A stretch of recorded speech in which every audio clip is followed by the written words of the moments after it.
À la suite de la cérémonie d'ouverture, les ministres ont entendu et adopté le rapport des hauts fonctionnaires avant d'examiner en plénière les documents de travail soumis à leur appréciation, notamment le projet de révision de la charte, le projet de traité portant création de la Confédération des États du Sahel, les projets d'ordre du jour, de programme et de communiqué final du sommet des chefs d'État de l'AES.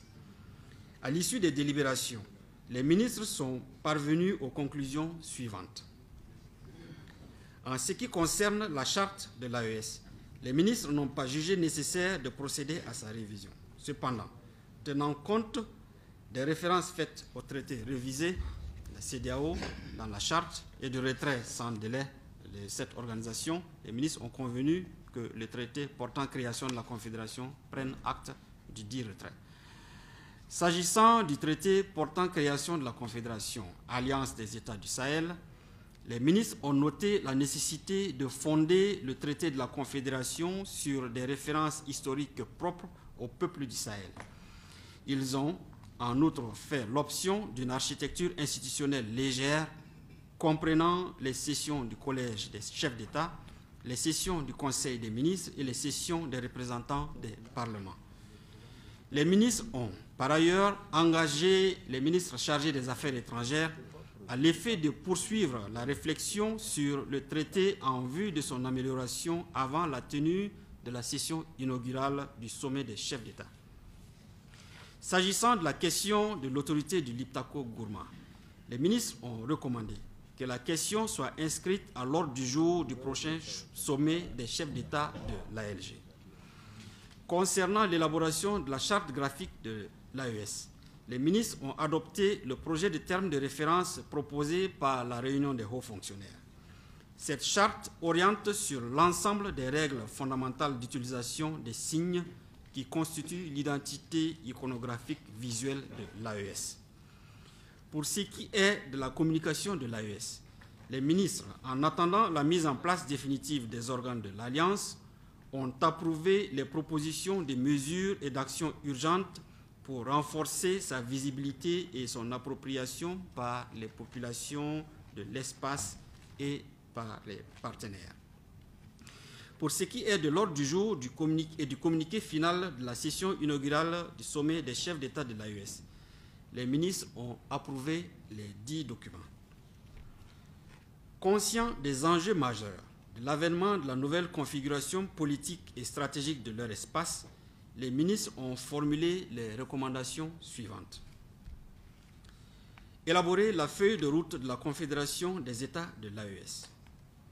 Accélérer la mise en œuvre des mesures et actions proposées dans le cadre de l'organisation de la communication et de l'élaboration de la charte graphique de l'Alliance. Élaborer dans les meilleurs délais des projets de protocole additionnels relatifs à la répartition des compétences entre la Confédération et les États confédérés. Élaborer dans l'urgence des projets de protocole additionnels relatifs notamment à la libre circulation des personnes et des biens, à la défense et à la sécurité pour faire face aux implications liées au retrait des États de l'AES de la CEDEAO. Mettre en place un cadre de concertation en vue de gérer les implications liées au retrait sans délai de la CEDEAO. Identifier des partenaires stratégiques. Les ministres ont condamné la confiscation illégale et illégitime des avoirs de la République du Niger par l'Union économique et monétaire ouest-africaine, UEMOA, à travers la Banque centrale des États de l'Afrique de l'Ouest, BCAO, exprimer leur solidarité au gouvernement et au peuple nigérien et exiger la restitution sans délai des 10 avoirs.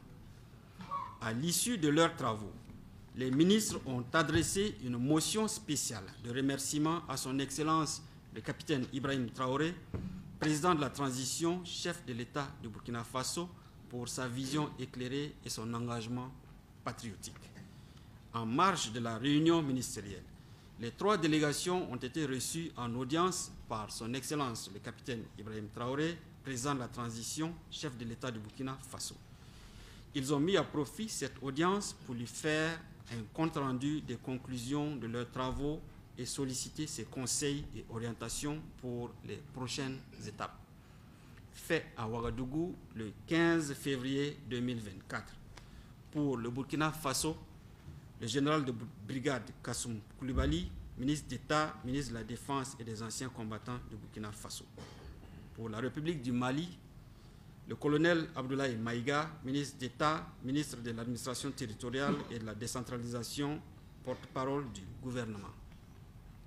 Pour la République du Niger, le général de corps d'armée Salifou Modi, ministre d'État, ministre de la Défense nationale.